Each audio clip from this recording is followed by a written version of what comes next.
Hello, everybody. We are going to wait just a minute to let everybody get in and get connected to audio. I do want to encourage everybody to turn on their cameras if they are comfortable. We would love to see your faces, and the best way for us to get to know you is by seeing you with your face and associating you with your company. We will be doing self-introductions at the very end, so if you would please stay muted until the end of the meeting and we ask you to unmute to introduce yourself.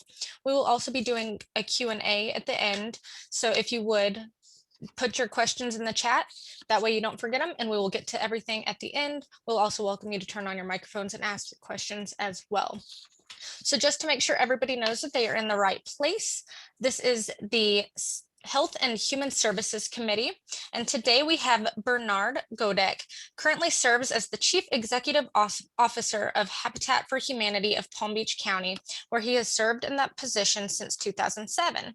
Bernie has served as an advisor on numerous affordable housing councils and committees in Palm Beach County. Prior to his time with Habitat, Mr. Godek served as an Associate Superintendent of Business Operations for both Prince William County Public Schools and Roanoke City Public Schools in Virginia. Previous to his time in public education, he served as Vice President of Quality Plans and Programs for UXB International Incorporated, an International Environmental Restoration Company. Prior to that, Bernie served in the U.S. Army and retired in 1997 at the rank of Colonel after 21 years in distinguished military service. His last assignment included time in the Pentagon, where he served as a military assistant to the Secretary of Defense. Bernie and his family reside in Wellington. And again, this is the Health and Human Services Committee with Habitat and Humanity. My name is Kirby Davis with the Chamber of Commerce of the Palm Beaches. And with that being said, I will hand it over to you, Mr. Godek. Well, thank you very much. And I want to thank everybody for allowing me to come and talk about Habitat today. I've had a very professional career, obviously, as Kirby's gone over. And, I find my time with Habitat extremely rewarding, being able to improve the lives of families. And before I go into the briefing, I think it's important for everybody to know, what is the mission of Habitat for Humanity? I would say about 6 or 7 years ago, Habitat had a mission statement that was about 3 paragraphs long. Nobody could remember it. We all interpreted it in a different manner. So our corporate headquarters, Habitat International, which is located in Atlanta, Georgia, came up with a 1-sentence mission statement. And it really sums up what Habitat does. And it goes like this: seeking to put God's love into action, Habitat for Humanity brings people together to build homes, communities, and hope. And that's it. It's a 1-sentence mission statement that really sums up what Habitat does. And the part I really like to focus on is the last word or two of that mission statement. And that is giving families hope. And by that, we talk about hope for a better life and a better future. And, things have changed with Habitat, and rightfully so. I think everyone that's on the call probably knows that Habitat for Humanity builds homes. We build homes and we give them away to poor people, which is not true at all. But that's what people think. We do build very, very good homes, very affordable homes. We do a great job with that, but we don't give them away. What a lot of people don't realize is Habitat is also a mortgage company. We follow all the federal regulations and guidelines when it comes to administering mortgages, fair housing regulations. But what's really unique about Habitat is that we administer 30-year interest-free, no-profit mortgages, which makes homes very affordable for lower income families here in Palm Beach County. And by lower income, I'm talking about very low and low income families as defined by the Department of Housing and Urban Development in Washington, D.C. They have definitions for both of those categories. So those are the families we serve. And they buy the homes from Habitat. And their mortgage payment is very affordable. The only thing they're paying for is principal, taxes, and insurance, and that's it. So right now, I would say that the average mortgage payment for a Habitat family that's moving into a 3-bedroom, 2-bathroom home, or a 4-bedroom, 2-bathroom home, or in some cases, a 5-bedroom, 3-bathroom home, which we build for larger families, their average mortgage payment is probably $750 to $800 a month. Yes, $750 to $800 a month for principal, taxes, and insurance. You know, realizing what the rent is here in Palm Beach County. When it comes to renting a decent apartment, you know, families are paying anywhere from $1,500 to $2,100, $2,200 a month. So it's a great opportunity for our lower income families. And really the opportunity is this. When you look at the ability of a lower income family to somehow generate wealth, they do it through their home. And that's what Habitat gives them the opportunity to achieve. So basically everybody knows that we build homes, but I want to say about 6-7 years ago, Habitat for Humanity International, our corporate headquarters located in Atlanta, Georgia, said we need to be making more of an impact in the communities in which we are building. And that was the start. You can go to the first slide. That's great. We started a home preservation program. So not only are we building a new home in a neighborhood on one lot, but then we're trying to go around to the other owner-occupied homes in the area and find out what can we do to improve their lives, to improve their homes. So we started a home preservation program. And we can go through some of the bullets here. You know, we started it back in 2015 with a very small staff. We currently have, because of the amount of activity we've done, and we have repaired so many homes. And when we talk about repairing homes, you know, we've gone into many homes where families are heating their hot water on their stove because their hot water tank hasn't worked for 2 years, or they have no air conditioning. You know, living without air conditioning in South Florida is a bit difficult. So, you know, we go in and we offer to them an opportunity to improve their lives by repairing their homes. And we can look at some of the figures here. We've approved more than 180 homes to be repaired in Palm Beach County since 2015. We've already completed about 160 of those. And in addition to building new homes and repairing homes, we've also done quite a number of what we call community engagement projects. And that is helping communities develop community gardens, if you will, improving different churches, other common facilities within communities to help them thrive better, to help them look better.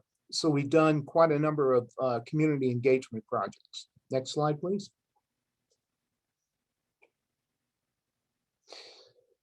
So what are the guidelines for it? When it comes to doing work on homes, we look at a number of different things. One is it's got to be owner occupied. We don't do any repairs on homes or improvement on homes that are owned by landlords. The landlord has a responsibility to improve their facilities. So we don't get involved with that. It's got to be an owner occupied home. And again, they have to have, we qualify the families and we qualify them the same way that we do for home ownership. And that is the families must fall, their annual income must fall within 30% to 80% of the area median income. Now, the area median income in Palm Beach County right now is about $69,000. So they've got to fall within that AMI, area median income.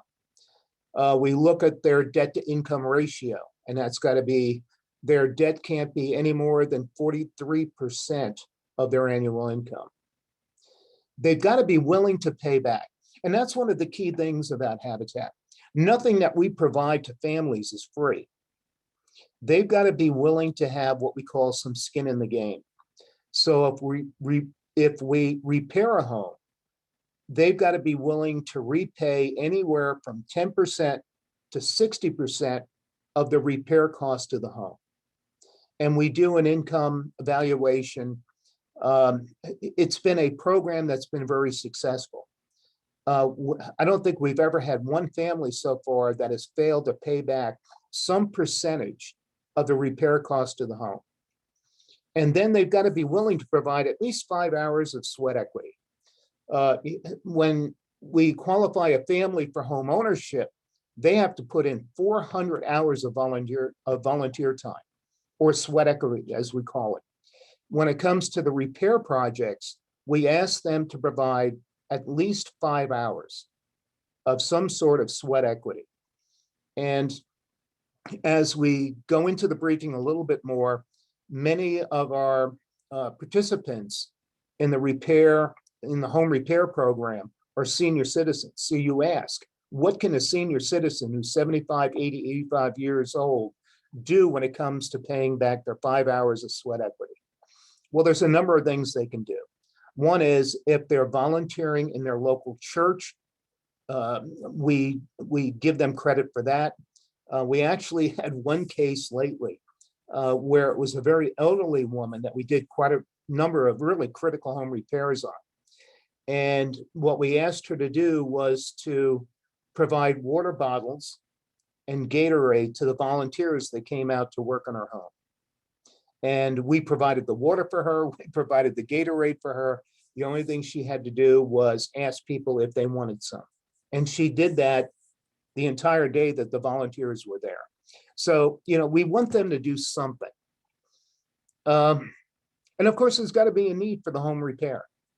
As we go through the qualification process, we income qualify the applicants for the repair program to ensure that they don't have the financial means to do it. And that's really a key point. We don't want people applying for our repair program if financially they have the means to do it, they're just not doing it. That's why we income qualify them. Next slide, please. So these are the different programs that we have.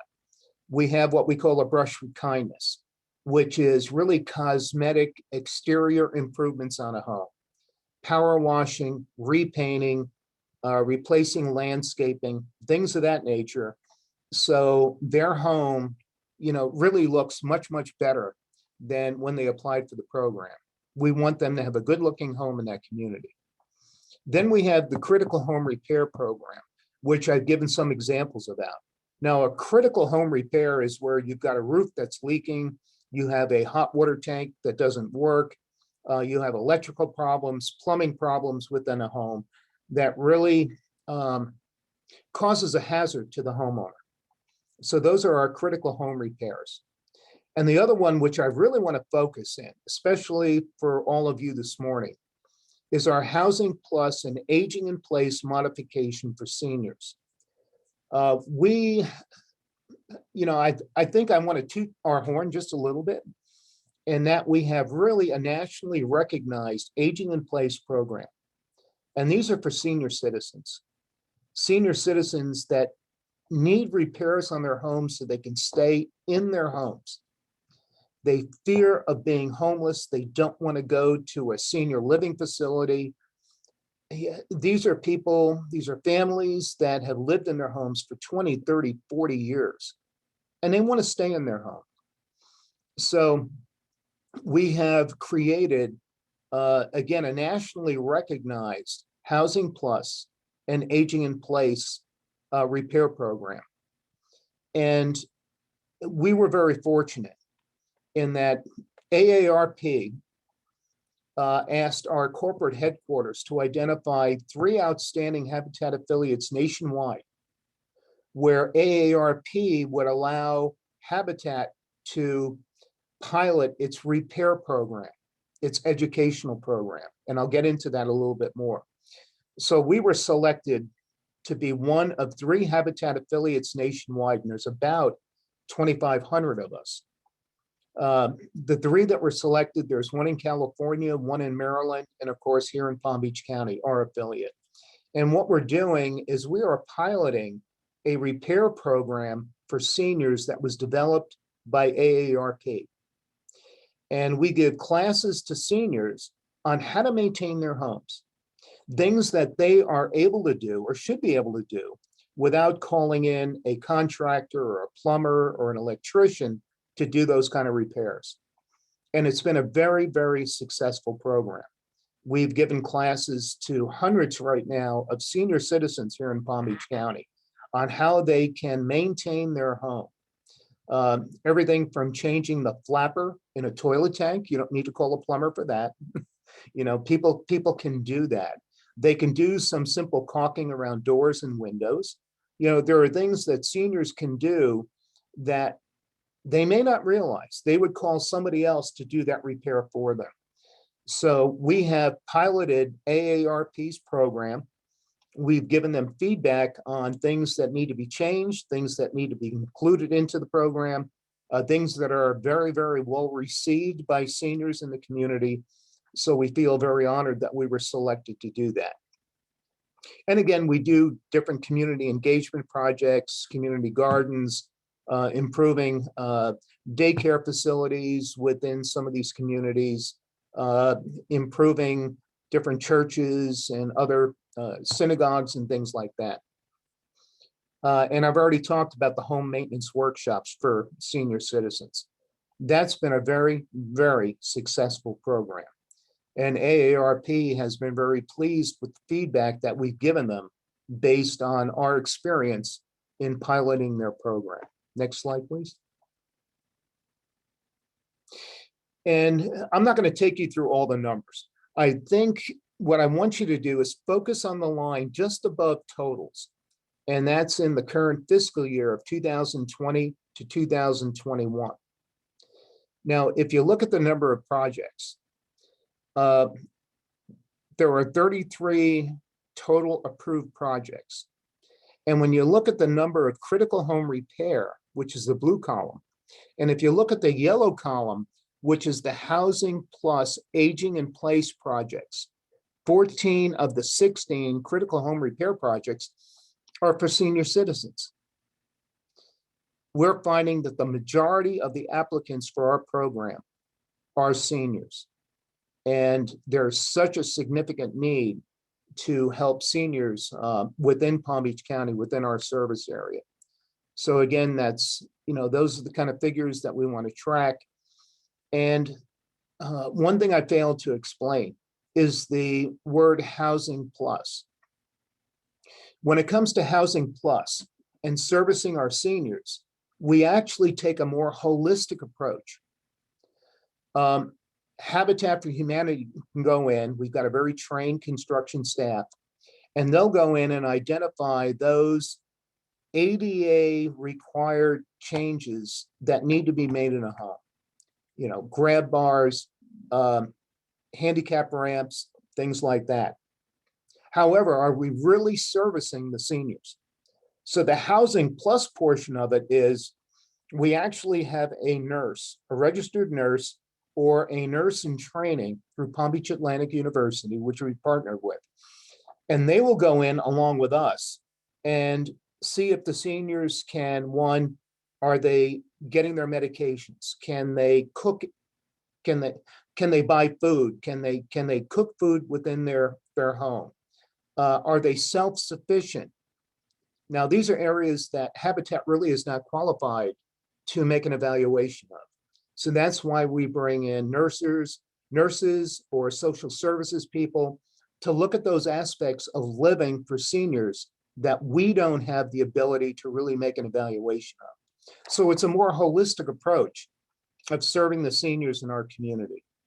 And again, this is something that we got certified by Habitat International and again by AARP to make these kind of evaluations and to help our seniors here in the community. and really improving their lives. And that goes back to that one sentence mission statement where we give people a hope for a better life and a better future. Next slide, please. Okay, what I want to do is show you, just give you an example of some of the before and after photos that we've been faced with, some of the projects we've done. Next slide, please. Now, here's a home. Now, this is a good example of our Brush with Kindness program. Again, another home in a community that has become an eyesore, has received some code violations from the local municipality. So this is the before condition. Next slide, please. And through our program, this is what we've done to the home. We've power washed it, we've painted it, we've done some landscaping improvements. So the individuals living in the home who didn't have the means to do this kind of work, financial means, we have helped them through this. And again, they're paying back some percentage of what it cost us to do this kind of improvement on the home. Next slide, please. Here's another one.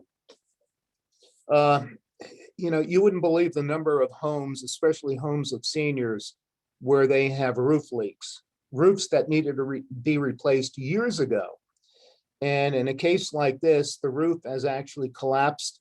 They're catching rainwater in buckets throughout the house. So we've gone in and we did work on the home to improve the situation for this family. Next slide. That's the roof repair that we did. You can see on the left some of the problems that the roof had, in very bad condition. You certainly cannot reasonably live in a home with the number of roof leaks that this family experienced. And then to the right, a good picture of the re-roofing that we did on the home. Next slide, please. Here's a good one. And this is along the North Tamarind corridor.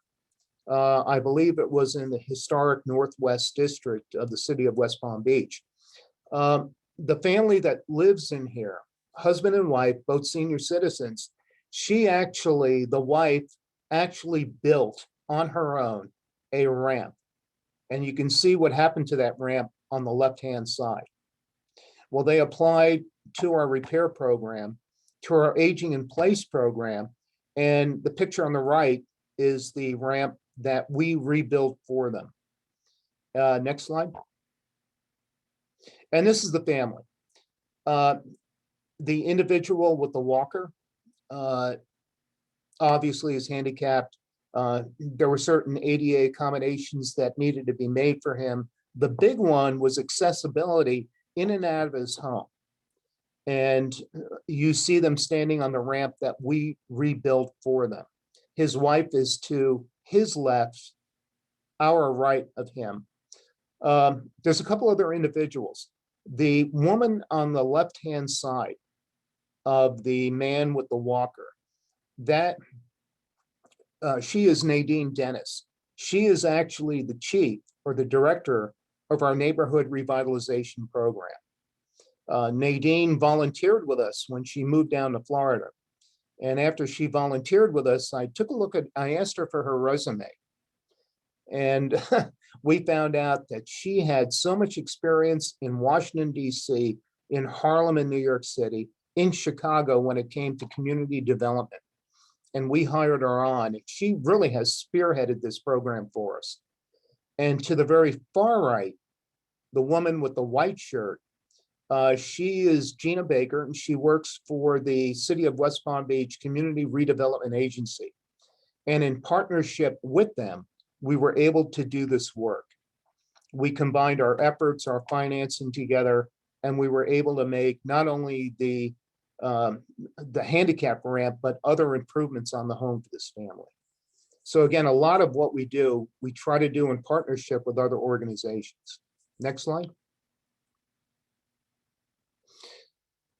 Some of the examples of an aging in place modification, I mean, you can go through this. Some of them are really self-explanatory, you know, accessibility ramps, grab bars, door lever style handles as opposed to round doorknobs, which The lever style are much easier for our seniors to negotiate. Smoke detectors, fire extinguishers, no step entries into showers and bathtubs, which is very important, porch railings, and eliminating other hazards. Next slide. Here's a couple of examples. Now, the two slides to the left, you can see these are the before and after tub to shower conversions. It's difficult for many of our seniors to really safely climb into a tub and get out of a tub. So you'll see to the left, there was a tub. After we were done, you can see the modification that we made when it was just a very simple walk-in shower facility for them. And again, on the two pictures to the right of that, again, another tub. And then we modified it to a very simple, very small step-in shower for the seniors. Next slide. Now, here's a woman that's very happy that she has a grab bar in her bathtub. You know, it seems, I don't want to say it seems funny, but for a senior like this, to make that kind of a modification for them is very, very significant, and they really appreciate it. And again, to the right, we see a toilet, but that is an ADA compliant toilet that is a little bit higher, which makes it easier for seniors to use the toilet. So again, we make those kind of modifications for them. Next slide. Some other things, of course, the smoke detector installation, everybody knows what that is. A single step stool was provided for a family. Now you can see what they were using to the left, which was a two-step step stool with a very short handle. And that was very hazardous, very dangerous for them. And you wouldn't think of that. But, you know, when you look at what our seniors really need, we provided them just to the right of that, a one-step step stool where they could reach things in their cabinets and have a much higher handle to hold on to. And again, ensuring that they have fire extinguishers within their homes and they know how to use the fire extinguishers, which we train them on. Next slide. And that's a guy putting down sod, and that's not me. And, you know, as I warned Kirby when we talked yesterday, I could talk for hours about what Habitat does and how we really improve the lives of families within our service area. But what I want to do is I really want to allow sufficient time to answer questions that you all may have. You know, there's a lot of myths about Habitat, and I covered one of them before, and that is we don't give homes away, we sell homes. The second one is we only do new construction, which isn't true. You know, we do home improvement projects, repairs on homes that people that need that type of critical home repair done. And the other one is, and I'll end it with this, former President Jimmy Carter did not start Habitat for Humanity, which a lot of people seem to think. He's been a big advocate for Habitat. You know, Habitat for Humanity was started in a very small southern Georgia town called Americus, Georgia. And Plains, Georgia is right next to it. So the founders of Habitat, Millard and Linda Fuller, who started Habitat for Humanity, were very close to former President Carter. And when President Carter and Rosalind Carter saw what Habitat was doing, they became very big advocates of it. And they still are big advocates, even at the age of 90 plus. Jimmy Carter and Rosalind Carter come out every year to volunteer on a Habitat worksite. It's absolutely remarkable. And they draw thousands of volunteers that come out to work with them. So Kirby, I promised I would leave time for questions and answers. So I'll stop talking at this time. I do have two individuals that have joined me today from Habitat. First one is Peter Gates. Peter was recently promoted to the COO position within Habitat. He's the only individual within Habitat right now that has served longer than I have. He's been here. He's been with Habitat for about 15 years, and I'm coming on my 14th year here in May. So Oh, Peter's been with us a long time. And I also have with us Jennifer Thomason, who's our Director of Administration. Uh, She's here because I am technologically challenged. So whenever I give a briefing, I always have Jennifer come along. So if something happens with the presentation, she can kind of save me uh, and make things right. So Kirby, I'm going to turn it over to you. I'll answer any questions anybody has. all right. Well, I do see that we have a question. Where do you get most of your funds to start a project? Great question. Most of our funds, when it comes to, well, let me break it up into new construction and the repair program. For new construction, we do have a donor base. Private donors, whether it be corporations or private individuals or foundations that truly believe in the mission and the effect we have on improving people's lives. And they will give annually to us so we can continue our new construction projects. When it comes to the repair side of the house, that's been very interesting. There is a donor base for Habitat that would prefer, and I'll just give an example. To completely sponsor the construction of a new home, it costs about $175,000 to $180,000. And we do have donors that can write a check for that. And we do have donors that will partially together sponsor a home. However, when it comes to the repair program, there are those donors that feel that, well, if I write a check for $100,000, I can serve 10 families as opposed to just one family through new home construction. So that's attractive to some donors. For the repair program, we have the Quantum Foundation that's been very supportive of ours. The Community Foundation of Palm Beach and Martin County supports us in the repair program. We have the DeLuca Foundation, which is a recent donor to us that is helping us with a lot of the work right now we're doing in the Glades area in Pahokee, Belle Glade, and South Bay. So the repair program draws, I think, a slightly different donor base. We don't get much when it comes to federal funding or local funding from the county or municipalities. And there are some reasons for that. But any funding that we've gotten from the public sector, we've gotten on a competitive basis. But again, we don't rely on federal or local funding to support our operations. All right. Great question. All right. We have a few more. Do you do community collaborations? And if so, what's the best way to get in touch with you?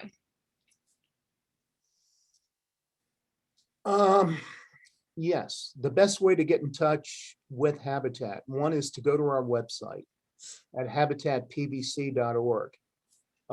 Another way of getting in touch directly with me is to email me at info@habitatpbc.org.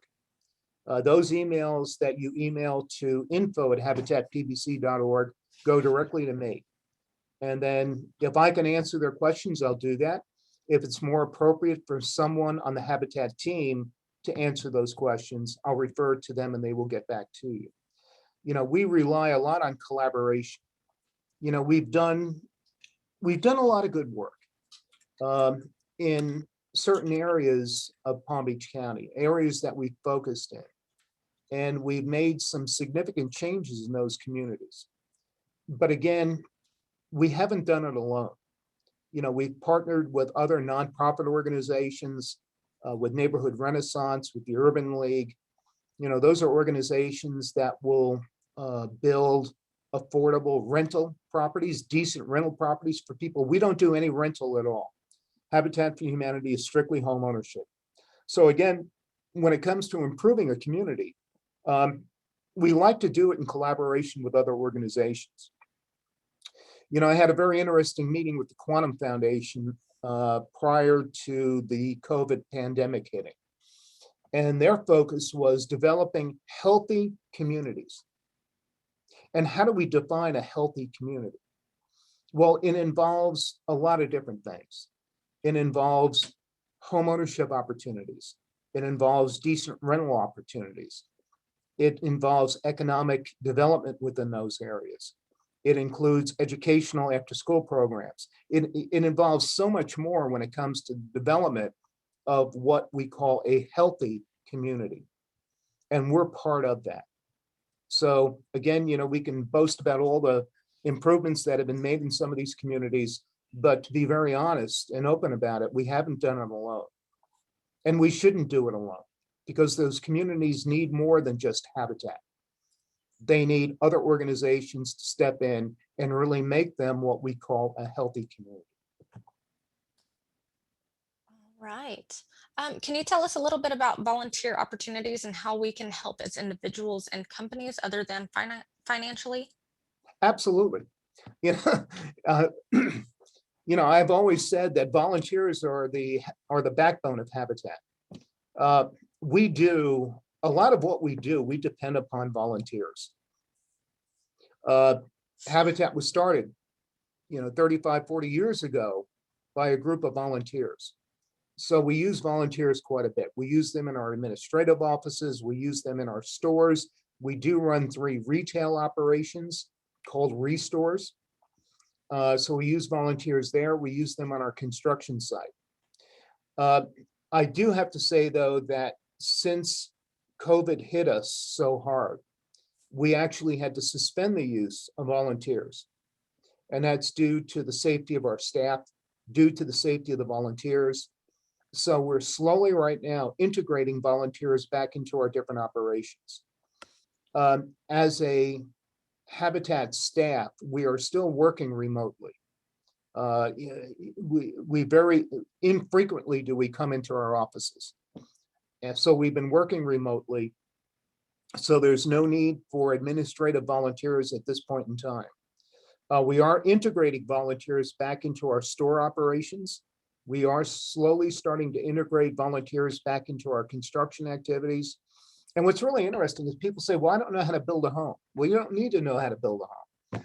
We have a construction crew that is very talented.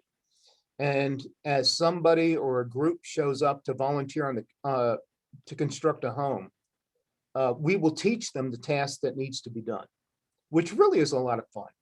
I don't know how many people will show up on a site and say, I've used a nail gun in the past, but we will teach them how to do that, or teach them whatever skill that we need for that day to help build that home or repair that home, because we use volunteers on our repair program too. So the best way to do it is to, again, go to our website at habitatpbc.org.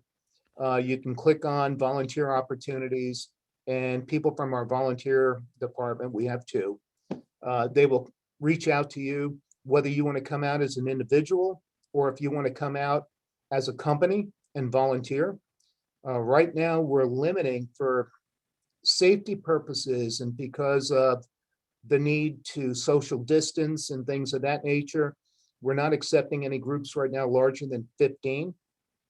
But again, you can go to our website, get all the information you need. If you want to contact me directly about a volunteer opportunity, again, email me at info@habitatpbc.org. All right, and I do see that Jennifer kindly put your contact information in the chat box. Yes, she did. So everybody, if you would like that information, it is available to you in the chat. Okay, so we do have a few more questions. How are you and your team doing after the past 13 months? And what is the greatest need you're seeing right now? Well, no doubt the past 13 months have been very challenging, not only for us, but all nonprofits in the area. Those things that we normally have done in the past, we can't do when it comes to fundraising events. Every year we've had a gala, we've had a golf tournament, and we haven't been able to do those things, and smartly so, over the past year. We had another setback even prior to COVID. Our largest and our most productive restore, which took in probably a little over $1 million a year, burned down. And we lost the building, we lost all the contents on the inside. So again, that was a setback for us. And then shortly after that, COVID hit. So needless to say, we've been faced with a lot of challenges. And what's really great And of course, I'm going to go off on a little bit of a tangent. I don't differentiate between staff and board. We consider ourselves all part of the Habitat team. Often when you write a proposal to a grant, some of the questions that come up are, is your board of directors a governing board or are they a working board? And our answer is yes, they're both. They are a governing board, but we are very fortunate. Being with the affiliate now a month short of 14 years, we have a board of directors right now, probably the best I've seen over 14 years. A very talented group of volunteers, a group that you can reach out to any one of them and ask them for assistance on a particular issue, and they will give it to you. Do they get into our day-to-day business? Absolutely not. They don't need to. Are they a governing board? Absolutely. But again, we consider the Habitat team to be our staff and our board combined. We're certainly team members. And the other thing that's very unique is we never refer to our families as clients, as many other nonprofits do. All of the people that we serve, we consider to be part of the Habitat family, and we refer to them as family members, whether they be people that are buying a brand new home that we build, or if it's somebody that we're doing a home repair project on, they're part of the Habitat family. Oh, greatest need. I got off on a tangent. Sorry, Kirby. Our greatest need, really probably twofold. I would say one is financial support, and the second one would be advocacy. And that is spreading the word of what Habitat is doing in Palm Beach County and the lives that we are changing. We've got a couple groundbreakings coming up. We'll have some dedication ceremonies coming up. Even with all the challenges we've been faced with, our mission has continued. And that's due to the efforts and the resiliency, I think, of our Habitat team. We went through a period of layoffs, furloughs, closing of facilities, just like everybody else has. But even during that period of time, the team has come together and said, look, we're faced with these challenges, but how do we continue to serve families? And we've continued to do that. Wow. Well, I do want to remind everybody that this meeting was being recorded. So if you think that anybody could benefit from hearing any of this information, please send them to this video or send them to Habitat to speak to Bernard, Jennifer, or Peter, or anybody in the Habitat family. We do have one more question, and then we will get to some self-introductions. You mentioned community gardens. Does Habitat staff maintain the gardens, or are the responsibilities shared? No, that responsibility is shared. We Habitat, our team has not created any community gardens, but we have partnered with other organizations that have created community gardens, and we have supported them with volunteers to help maintain those gardens. In some cases, we've helped some of these organizations actually write grants so they can get funding for the gardens. I think probably the most successful one we've worked with, and we continue to work with, is a community garden in the historic Northwest District in Pleasant City of West Palm Beach. And that's a garden run by what they call the Urban Growers. And it's an organization that is headed up by a former Marine, and I forgive him for being a Marine, but he started the program. It's been very successful. We've actually had our volunteers come out and support him in his efforts in maintaining the garden. And that garden is there for the local residents in an area of West Palm Beach that has been faced with many challenges over many years. And I call it the North Tamarind Corridor. And that includes the communities of Coleman Park, the historic Northwest District, in Pleasant City. And what he grows in those gardens, he offers to the residents for free. they can come out and get whatever fresh fruits and vegetables that are grown in that garden. So again, it's something that we like to support. We have more of a volunteer base to help him than he does on his own. So that's been our involvement. Okay. Well, thank you so much for this awesome presentation. I am guilty of the one that did not know everything that you did. And so this is just fascinating to me and a little emotional as well, just because of everything that you do. So thank you all for joining us today. I do want to do some self-introductions. So I'm going to start with Peter up at the top of my screen. Good morning, everyone, and thank you for allowing us to present to you. We appreciate that very, very much. My name is Peter Gates. I am the COO of Habitat for Humanity of Palm Beach County, newly promoted to this position. Been working with Bernie, as he said, for the last 14 years. Actually interviewed Bernie when he first came to us, so that was kind of fun. And he got the job anyway. So it was good. We've been partners a long time and been a great working relationship, and of course, very proud to be a member of the Habitat team. Well, thank you so much for joining us today. And Jennifer. Good morning, everyone, and thank you for joining us. I serve at the pleasure of Bernie, our CEO, as the Director of Administration. I handle our human resources, administration, and IT functions for the affiliate, serving almost 60 employees. And I've been working with Bernie and Peter for 6 years now. And as you can see, if you don't have a sense of humor, you don't fit in very well with us. We'll give you a sense of humor, but thank you all. Well, thank you for joining us. And Jennifer was the wonderful mastermind behind the PowerPoint today. All right, James. That was fantastic. I remember Jimmy Carter started this, didn't he? So, yeah, my name is James Collins, Collins Insurance. I do health, life, and Medicare.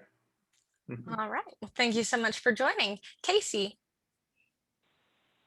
Good morning, everybody. Thank you, Bernie, for that great presentation. And thank you, Jennifer and Peter, for all that you guys do at Habitat. And Kirby, thank you for hosting us. As always, I love coming to these meetings. My name is Casey Miracle. I work at the Community Foundation for Palm Beach and Martin counties. I am the donor relations officer there, and I have the privilege of getting to work with great nonprofit organizations like Habitat for Humanity on nonprofit endowments, investment funds, and I get to work with some of our great families who believe in philanthropy and doing good in the communities that they live in. So I get to work with a lot of family foundations and family members. So always good to be here. I'll drop my email and my phone number in the chat. Thanks for having us. Yes, please do. And I welcome everybody to do that as well. Laurel. I'm L'Oreal. I am the community manager at eSuites, a co-working space in West Palm Beach on Village. I came to this presentation specifically because I have my master's degree in development, and I focus my studies on low income and affordable housing developments through my coursework. So definitely plan on, staying updated with Habitat for Humanity and seeing what you guys do, so I can use that kind of stuff to grow my development career. All right. Well, thank you so much for joining. And before I move on, I love that I can see everybody's faces right now. This makes me so happy. So before you jump off, I would love to get a picture because, of course, we love using your faces on our marketing material instead of stock photos. So don't jump off immediately after we finish this. I would love to get a picture. So I am going to go to Joseph now. Good morning, everyone. Thank you so much for that presentation. It was definitely insightful and learning a little bit more about Habitat for Humanity. Again, my name is Joseph Garcia. I'm representing Palm Beach County Human Rights Council.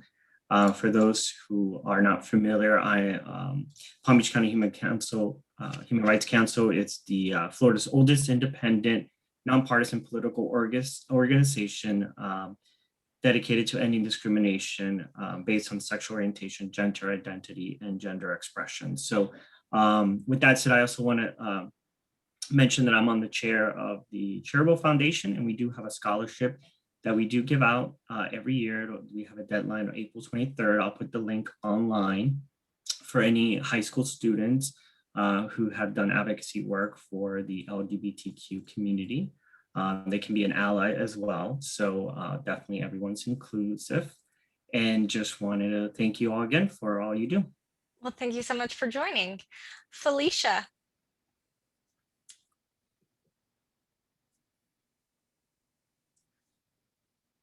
I see she's trying to unmute. There it went. Oh. Oh my God, it was a panic attack for a minute. Hi, everyone. Good morning. Felicia Goldstein from the Office of Congresswoman Lois Frankel.